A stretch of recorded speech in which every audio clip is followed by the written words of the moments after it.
Je m'appelle Corentin. Je suis ingénieur. Avec mon équipage, on veut rendre notre bateau autonome grâce au low-tech. Ces systèmes D qu'on peut fabriquer et réparer partout. Alors on part autour du globe, rencontrer ceux qui les inventent, car si elles étaient mieux connues, elles pourraient changer le monde.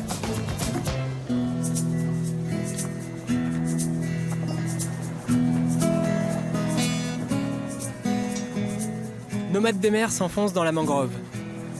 On remonte un bras de mer bordé de palétuviers. J'adore les endroits sauvages comme ça.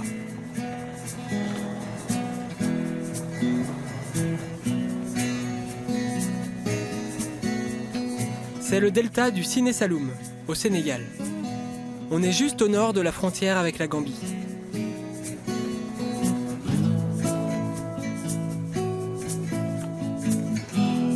Sur Nomades des mers, une bonne partie de l'équipage, ce sont des insectes. Ils doivent nous apporter des protéines. Mais pour que la production soit suffisante, il faut s'en occuper un peu. C'est la génération Toutankhamon qui est née le 4 novembre. C'est le jour où on a découvert le tombeau de Toutankhamon.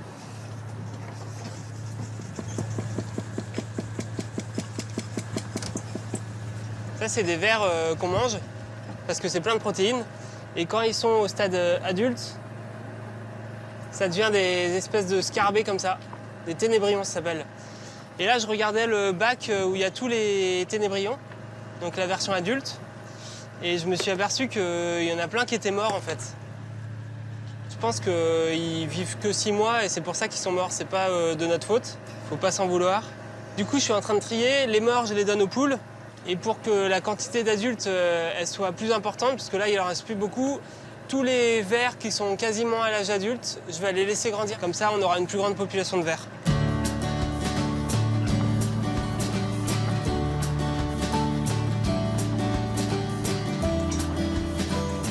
Tous les jours dans le monde, des zones gigantesques de forêts disparaissent. Sur une année, la surface déforestée est équivalente à celle de la Belgique. Une des causes principales, c'est le besoin en bois pour cuisiner. Comme 3 milliards de personnes, sur Nomades des mers, on cuisine au bois. On s'est vite rendu compte qu'allumer 2 feux par jour pour préparer les repas, ça demande une quantité de combustible assez impressionnante. En plus, notre réchaud fait une fumée épaisse qui nous intoxique à chaque fois.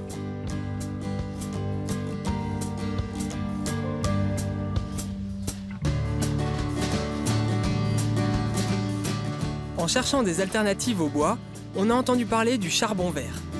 Un charbon fait à partir de déchets agricoles. Avec de la paille de riz par exemple. Cette solution nous a paru simple, accessible à tous et efficace.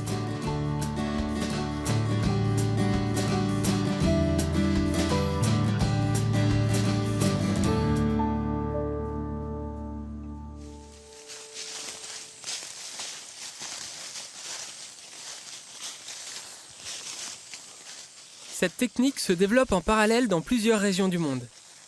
Notamment ici, où l'association Nebedai l'utilise depuis plusieurs années. Car la déforestation est un vrai fléau dans la région. C'est Jean Gueup, son fondateur, qui nous a invités à découvrir cette low-tech. Donc on est juste là.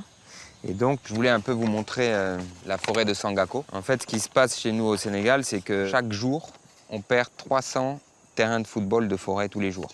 Wow. Ici, c'est devenu un désert. Enfin, en tout cas, il y a un arbre par-ci, par-là. Et puis tout d'un coup, là, on voit que la forêt est encore là. Parce que c'est protégé ici ? En fait, c'est une forêt classée de l'État qui a été protégée. C'est une des dernières forêts bien conservées de la zone. Ouais. Et donc, on essaye, avec tous les villages, d'en prendre soin et de leur donner, de redéfinir des règles dans cette forêt-là pour que cette forêt reste une forêt et qu'elle puisse profiter aussi au village, quoi. Et donc, on a défini avec des agents forestiers et avec les savoirs locaux des populations les espèces qui sont très fréquentes dans la forêt. Et on en a déterminé 3 qui sont vraiment encore présentes en grande quantité. Et donc, on a décidé d'exploiter ces 3 espèces-là, mais que ces 3-là. Et il sert à quoi ce bois ? En fait, tous les villages, ils sont 16 autour, ils cuisinent tous les jours au bois de chauffe pour manger. Okay. Donc ils ont besoin de bois énergie pour cuisiner.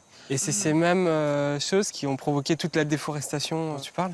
Il y a les 3 plus grandes raisons, c'est charbon de bois de chauffe et nouvel espace agricole. En fait, c'est les 3 en 1, parce qu'une fois que tu as déforesté tout un endroit, tu as pris le bois pour le faire soit en charbon de bois, soit en bois de chauffe, après tu te retrouves avec une parcelle que tu mets en agriculture, quoi.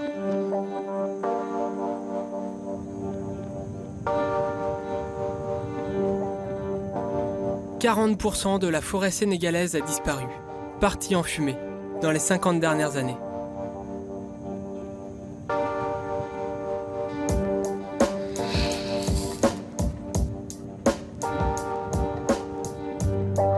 Pour bien comprendre comment on fabrique le charbon vert, Jean nous a conseillé d'aller voir le groupement de femmes de Takasoukoum, à 2 heures de piste.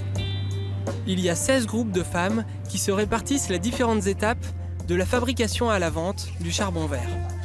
Cette organisation originale nous intéresse beaucoup, car le succès d'une low-tech dépend souvent du modèle économique qui lui est associé.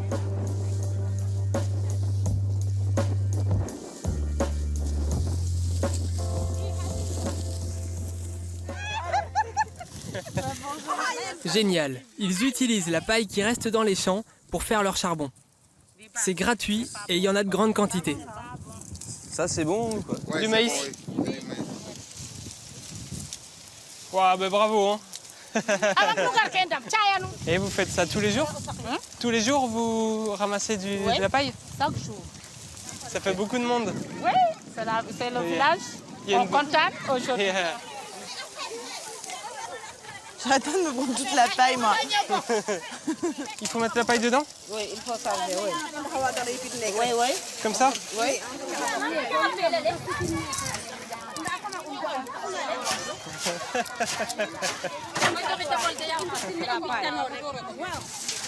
Ok. Et pourquoi elle fait ça? S'il ne fait pas de trou, Ouais. là on allume. Ok. Ça ne brûle pas. Il y a des dents qui entrent. Et hop, on retourne. Ah ouais, il y a notre trou là? Oui. Ça permet l'alimentation. Ah ouais, ok, ok. Pour alimenter.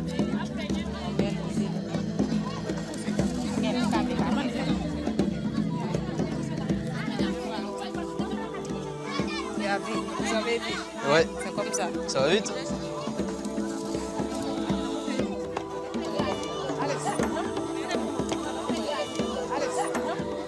Là, on a allumé les feux il y a moins d'1 minute et ça fait une fumée dingue et c'est en train de devenir du charbon en fait. Une fois que la paille a brûlé pendant quelques minutes et évacué toute l'humidité qu'elle contient, les fûts sont fermés hermétiquement avec de la boue. Ça provoque une combustion sans oxygène. Cette étape est appelée la pyrolyse. C'est la première étape de fabrication du charbon vert. Elle permet d'obtenir ce qu'on appelle le poussier.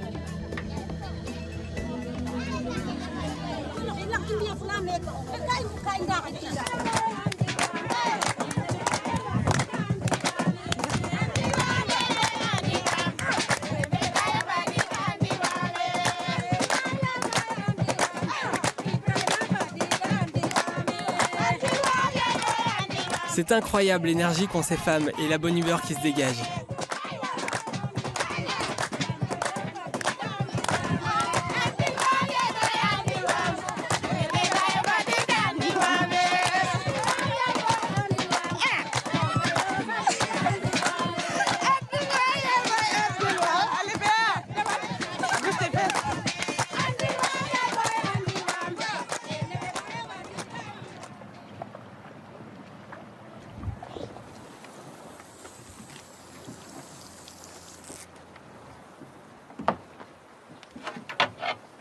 Il y a des matins où, par de petits détails, je me rends compte qu'on avance dans notre quête d'autonomie.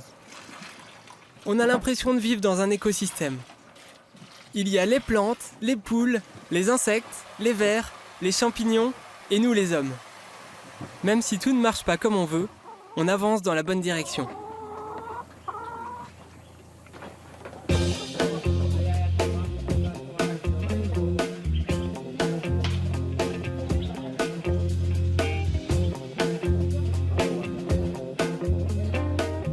Centre-ville de Toubacouta.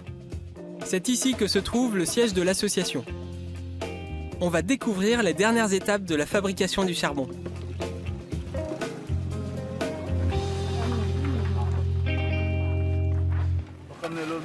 Pour que ce charbon reste compact et s'allume facilement, on y ajoute de l'argile et des cosses d'arachide broyées. Dans l'autre sens, PA, peut-être. Ah, Comme ça, tu retournes.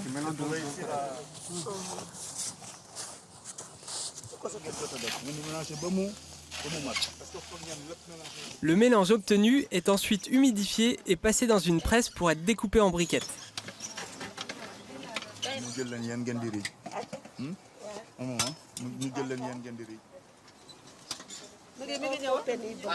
Avant, c'était pas pénible.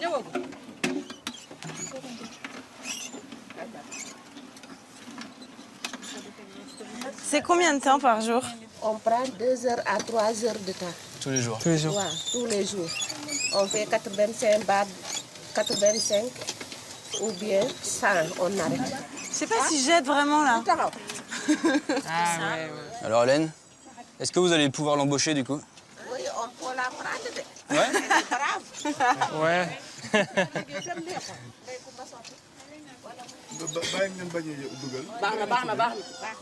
Regarde cette belle brique.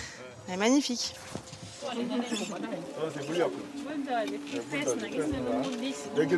Une fois les bûchettes sèches, elles sont emballées puis vendues par les femmes de l'association. Le charbon vert, elles en sont les premières utilisatrices et les ambassadrices les plus convaincues.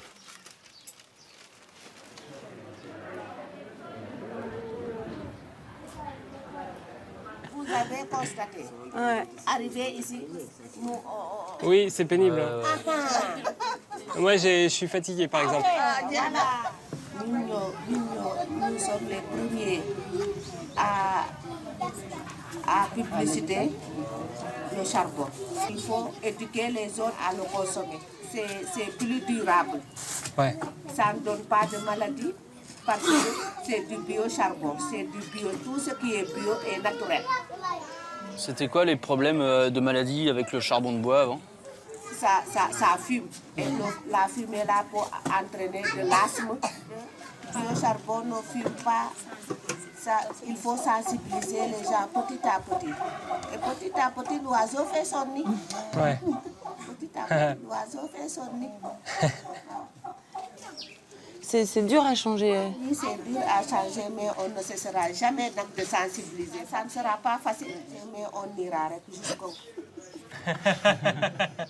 Ok.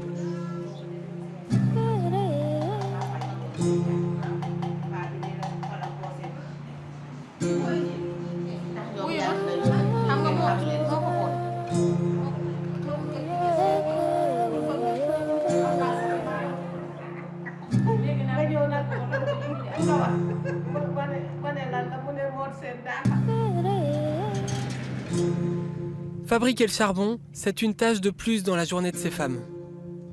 La plupart d'entre elles commencent leur journée à 5 heures au marché. Puis il y a les travaux des champs, le foyer et les enfants. Alors le charbon vert, c'est par conviction qu'elles le font.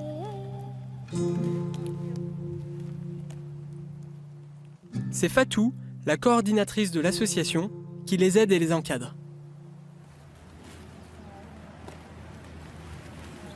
Là, on est au périmètre du village de Sandikoli, un périmètre agroforestier où l'on fait du maraîchage. Chaque parcelle est affectée à un groupe de personnes. Donc, chaque groupe de femmes s'occupe de sa parcelle, de l'arrosage, de l'entretien, du traitement aussi bio. Est-ce que cette façon de s'organiser en groupement féminin, c'est aussi une façon de trouver un compromis entre toute la vie du foyer et toutes les activités qu'il y a à faire à la maison et en même temps avoir une activité économique, un travail? Dans tous les secteurs que tu peux voir dans notre pays, les femmes s'organisent en groupement d'intérêt économique ou bien en association et même les coopératives qui étaient beaucoup plus présentes dans le temps commencent à reprendre un élan. C'est des braves dames, donc elles sont tout le temps dans les champs, elles sont tout le temps dans les jardins, elles font un peu de tout. Elle est vraiment importante pour le foyer parce que la femme fait une contribution extraordinaire et surtout leur contribution tourne toujours sur les dépenses scolaires pour les enfants. Quand l'enfant est malade, la maman elle est toujours là à l'accompagner. Ils sont motivés, ils sont très dynamiques. Et après, derrière, il y a ce souci de fonctionnement qui est bien présent. Donc si elles arrivent à avoir un bon suivi, un bon accompagnement de ce côté-là, on peut vraiment prétendre avoir des résultats extraordinaires.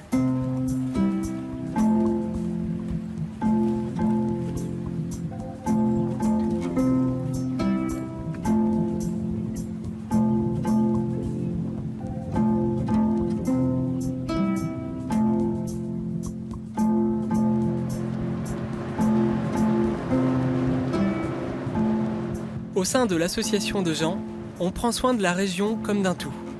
La forêt, les champs, mais aussi la mangrove.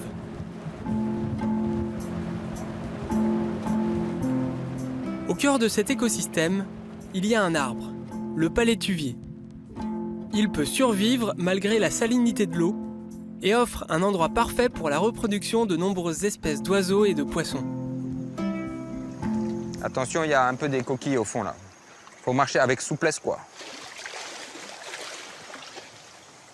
Voilà, regardez les alevins là. Venez doucement. Ah ouais, il y en a plein.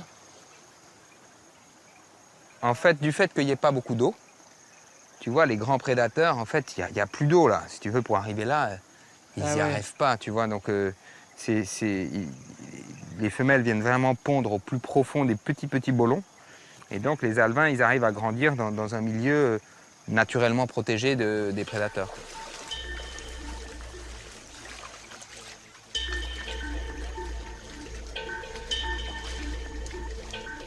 On profite de la marée basse pour s'enfoncer dans un étroit bolon, l'un de ces bras du fleuve qui dessine le delta.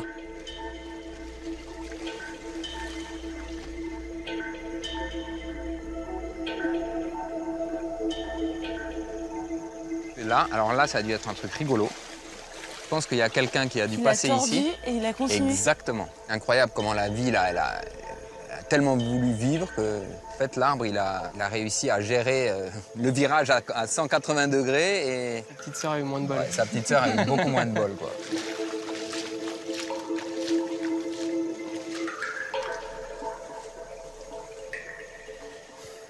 Lui, le palétuvier, là, il a deux façons d'éliminer le sel. Le premier, c'est là-dessus. Ça, là, on appelle ça les stomates, là. C'est au niveau de la racine, c'est les cellules qui permettent de capter l'eau. Et à ce niveau-là, il a des filtres. Donc il a des filtres qui éliminent le sel, qui essayent d'empêcher de passer le sel et prendre que l'eau. Mais malgré tout, il n'arrive pas à tout enlever. Et donc, il décide de prendre tout le sel qu'il a en lui et de le mettre dans une feuille. Et après, une fois qu'elle est bien remplie de sel, elle meurt et elle tombe.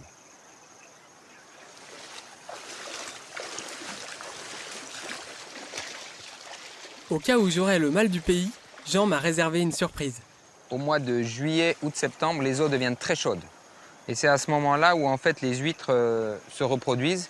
Et donc il y a les essaims qui rentrent dans l'eau. Et ces essaims-là, en fait, ils circulent à travers le vent et les marées sur l'eau. Ok. Et en fait, c'est pour ça qu'ici, tu vois, on est dans un endroit quand même, c'est un tout petit bolon qui connecte avec le grand bolon, mais on est très loin. Ouais. En fait, pour qu'un essaim arrive jusqu'ici et se fixe ici, en fait, c'est rare. L'huître, elle a besoin à un moment de sortir de l'eau. Donc elle est obligée de se fixer quelque part pour réussir à vivre. Donc sans le palétuvier, pas d'huître. On peut goûter ou... Ouais. Waouh! Là, on dirait une huître bretonne, quoi. Ah, c'est super bon, hein.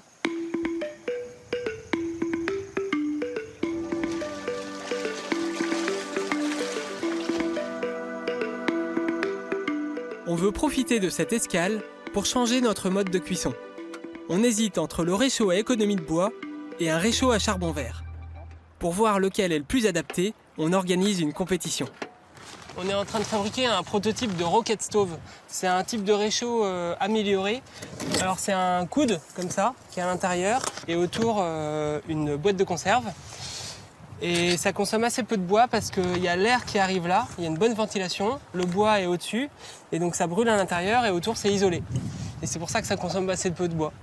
On va tester ça et le comparer au réchaud à charbon.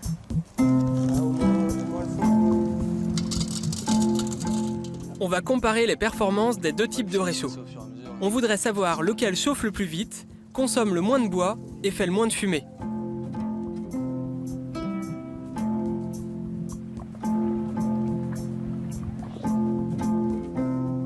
On va donc procéder de la manière suivante. Même quantité de combustible, même casserole et même quantité d'eau. Que le meilleur gagne.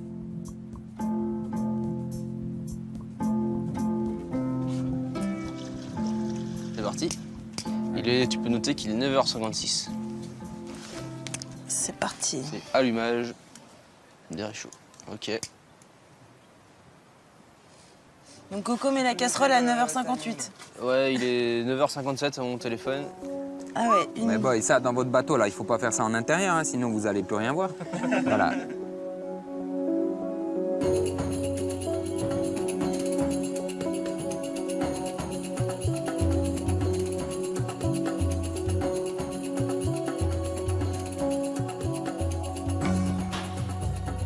Et alors pour l'instant, après 5 minutes de test, on s'aperçoit qu'il y a déjà une grosse différence. Le bois, il démarre beaucoup plus rapidement, l'eau est déjà assez chaude. Par contre, il fait beaucoup de fumée, ce qui n'est pas terrible pour le bateau. Et celui-là, il met plus longtemps à démarrer. Là, on vient de mettre la marmite, donc elle est encore assez fraîche, l'eau. Mais par contre, il fait pas de fumée.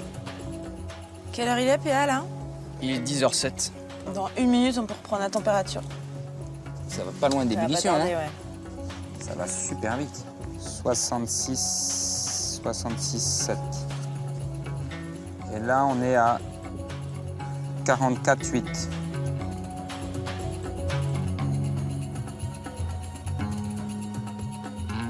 Un des avantages, en fait, entre le charbon de bois et le biocharbon, c'est que le charbon de bois, il a tendance à exploser. Donc les gens qui ont des maisons en paille, eh ben, quand ça explose, ça peut mettre le feu à leur maison.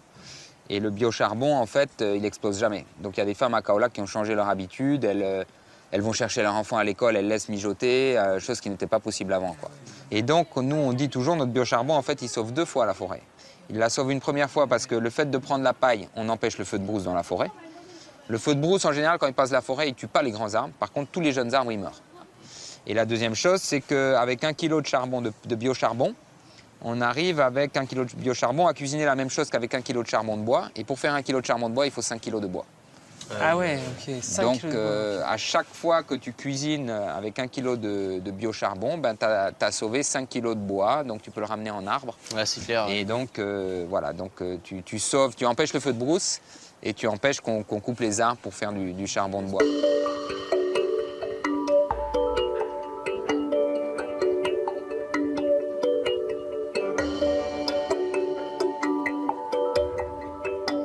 Cette expérience nous a convaincus.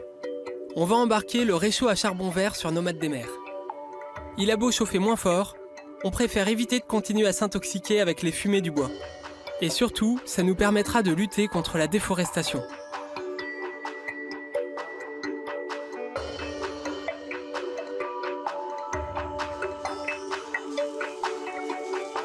À quelques heures de notre départ, Jean nous emmène découvrir une parcelle de forêt que son association protège. Une forêt, c'est pas que des arbres. Une forêt, c'est des champignons, c'est des insectes, c'est des mammifères. Enfin, il y a une vraie vie dans cette forêt-là et des interactions entre toutes ces espèces-là. Et c'est vrai que les arbres structurent la forêt. Donc, à partir du moment où il n'y a plus d'arbres, il n'y a plus de forêt. Il n'y a plus toutes ces espèces animales qui vivent autour. Regarde, ça c'est un jeune arbre qui est en train de pousser. Ici, ça c'est un mad. On a quand même de la régénération naturelle et on l'a aussi parce qu'il y a ces arbres qui en fait par eux-mêmes refabriquent un sol très riche. Et donc les conditions idéales sont là pour la vie, quoi. Et souvent par le fait qu'on ait un manque d'éducation et qu'on est dans une pauvreté très grande au Sénégal, eh ben on est dans l'urgence, on est dans la survie. Et quand on est dans la survie, on essaye juste de réussir à manger ce midi et on regarde autour de nous qu'est-ce qu'on pourrait manger, qu'est-ce qu'on pourrait faire, quoi. Et des fois, ça fait que le surlendemain est encore pire que la veille.